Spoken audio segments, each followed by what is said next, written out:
Ready for our daily cancellation? We are canceling the dreaded, the stupid, the pointless, pay-it-forward drive-through chains. Now, if you aren't familiar with this thoroughly first-world phenomenon, here's a story about the latest one to pop up from CNN. There's a bunch of stories about this yesterday, but the CNN says, what started as a random act of kindness from one man paying for the car behind him in a Dairy Queen drive-thru resulted in over 900 cars also taking part in the pay-it-forward chain. At a drive-thru in Brainerd, Minnesota, over 100 miles north of Minneapolis, people stepped up in a small way to show one another that they care. Tina Jensen, the store manager at one of the 2 Dairy Queens in town, told CNN, a man came by the drive-thru window on Thursday and asked if he could pay for his meal and for the car behind him. Jensen told her cashier this tends to happen once in a while, but at most it lasts for 15 or 20 cars and fizzles out. This time, the chain continued for 2.5 days with over 900 cars participating, raking in $10,000 in sales.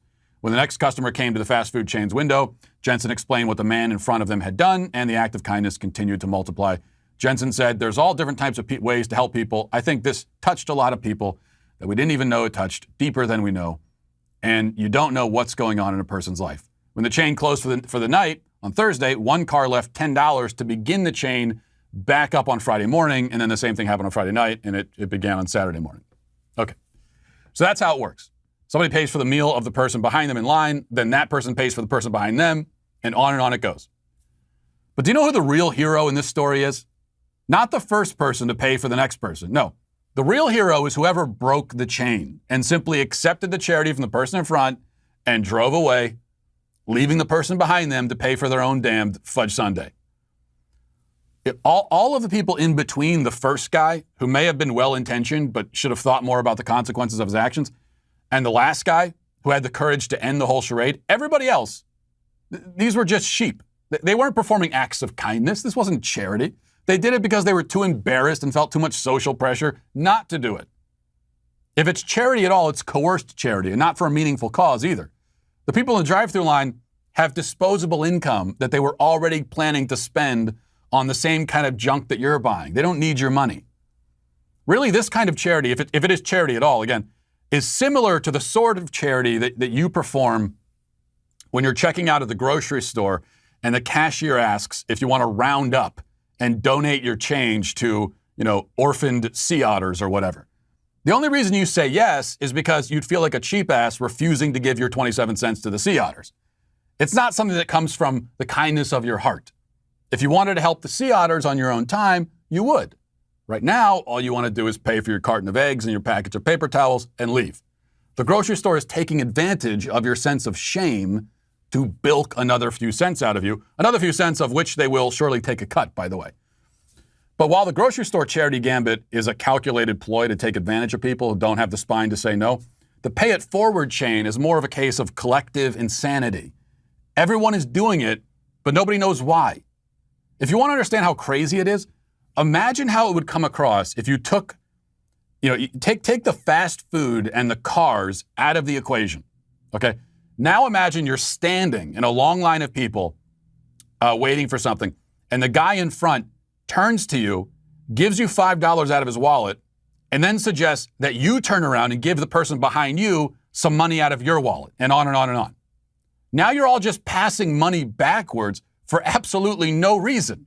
Nobody wants to be doing it or knows why they're doing it, but it continues until some free thinker accepts the cash from the person in front and says, hey, thanks for the money, puts it in their pocket and gives nothing to the person behind. That person, again, is the admirable character in this strange saga. Now, if I sound like I'm speaking from a place of personal trauma when I talk about this, that's because I am. I used to live near a Starbucks where this would happen frequently. I was duped by it, I'm ashamed to admit, one time, and one time only. I pulled up to the window to pay for my one single coffee for $2.65, and the girl at the window told me that the bill had been paid by the guy in front. Then she informed me that they were doing this pay-it-forward thing where each person pays for the one behind. And she asked me if I wanted to participate and told me that, they'd kept the chain going for 50 cars so far, or however many it was. So I said, yeah, okay, sure. And then she said, okay, that'll be $43.50. I had just traded in my $2 coffee for a whole SUV load of lattes and frappuccinos and God only knows what else. It was the worst deal in history, as Trump might have said if he had saw it. So I drove away, broken, confused, my coffee now tinged with a taste of betrayal. And I resolved then to never allow myself to be shamed into empty gestures of pointless charity. And from then on, whenever someone in front paid for my drink, I said, "Oh, great." I accepted the free coffee, drove away with no remorse.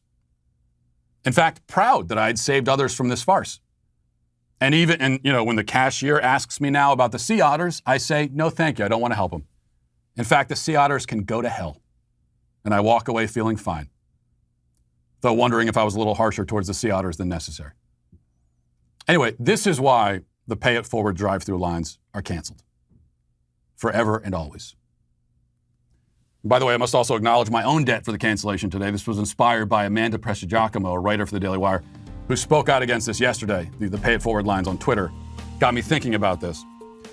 So she is the opposite of canceled, but everybody else in that 900-person chain in Minnesota is, unfortunately, canceled. Have you noticed that big tech companies today are masquerading as privacy companies? Big tech literally feeds on your information, like parasites. Sure, maybe they'll release a feature now and then that does some good, but collecting and selling off your data is big tech's, that's their MO, it's in their nature. They can't stop themselves from looking at what you do online. To protect myself then against big tech's prying eyes, I use ExpressVPN. When you use ExpressVPN on your computer or phone, you're hiding your unique IP address. Websites can't use that address to find out your real location or track what you do online. ExpressVPN encrypts and reroutes 100% of your online activities, so your internet provider, Wi-Fi administrator, and hackers can't see it at all. And ExpressVPN is incredibly easy to use. It takes just one click to protect all of your devices. One ExpressVPN subscription covers up to 5 devices at the same time, so you can protect your entire family at the same time. That's why ExpressVPN is rated #1 by CNET, Wired, TechRadar, and countless others. Get the VPN that I trust to protect my online privacy from big bad tech. Visit expressvpn.com/Walsh and you can get an extra 3 months free on a 1-year package. That's expressvpn.com/Walsh, expressvpn.com/Walsh to learn more. So today we're going to cancel this man, Ryan Dorsey, and all his kind, all his ilk. He's a Baltimore City Council member, I should say. And I don't mean that kind. That's not the kind I'm referring to. Though, sure, we can cancel the Baltimore City Council, I guess. Why not? They really haven't been doing much good recently. And by recently, I mean for the past, 5 decades or so. But that's not the point today. The point is this tweet from Dorsey, and there's a picture there of a FedEx truck in a bike lane in the city, and it says, quote, "Hey, FedEx, I told your driver here to get out of the bike lane he was obstructing, which I happen to be biking in. His response was, get a car." Now, needless to say, this FedEx driver is awesome. Ryan Dorsey, on the other hand, is the lamest dork this side of Justin Trudeau. Not only is he riding a bike and bitching at a delivery guy, but after the delivery guy verbally backhands him, he posts his own humiliation on social media, thinking he'll get sympathy from the public rather than the relentless mockery and scorn he deserves. Quick tip here, even for people who aren't lame dorks.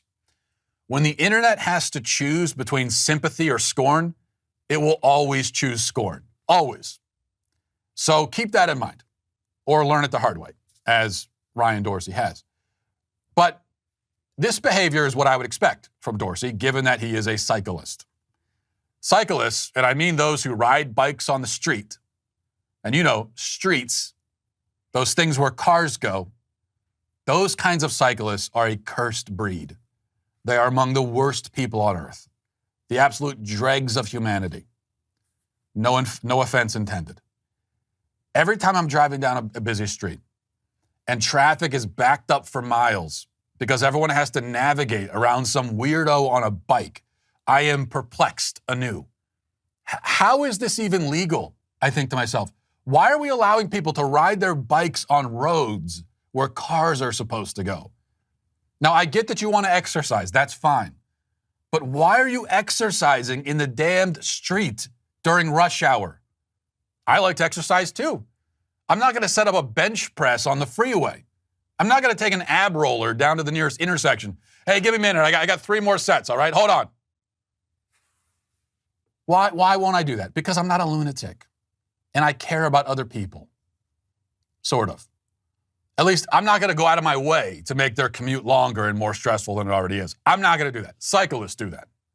Now, what gets me about the bike riders is their sense of entitlement. It's not just that they have the audacity to play with their toy in the street. It's that they get angry at you for being there. They act like you are inconveniencing them.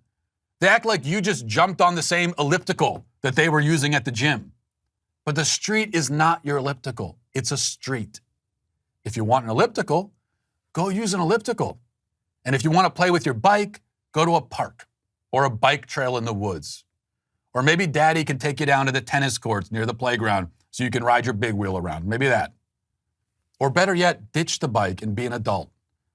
Find a hobby that isn't as likely to make you a victim of vehicular manslaughter. Just a thought. Now, I know I'll be told that some people use bikes as transportation, not as toys or exercise equipment. Fine. But the street is for a certain type of transportation, vehicle transportation. If you can use your bike as transportation on the street, then why can't I use a pogo stick? Why can't I pogo down to work? Maybe the city can build me a pogo lane just for me. Why can't I take this office chair right here? It's got wheels. I just roll it down the highway. Why can't I go out to 10th Avenue and do cartwheels for 5 blocks? It's just transportation.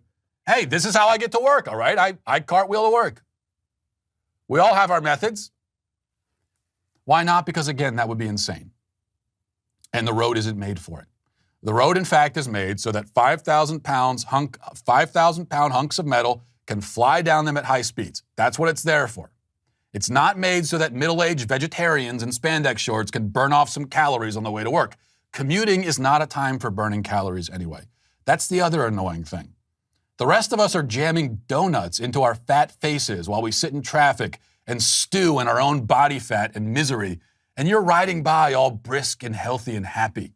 It's irritating, especially around Thanksgiving. And it's grotesque. And it's dangerous. And it's an inconvenience to me. So, cyclists are canceled. Take an Uber next time.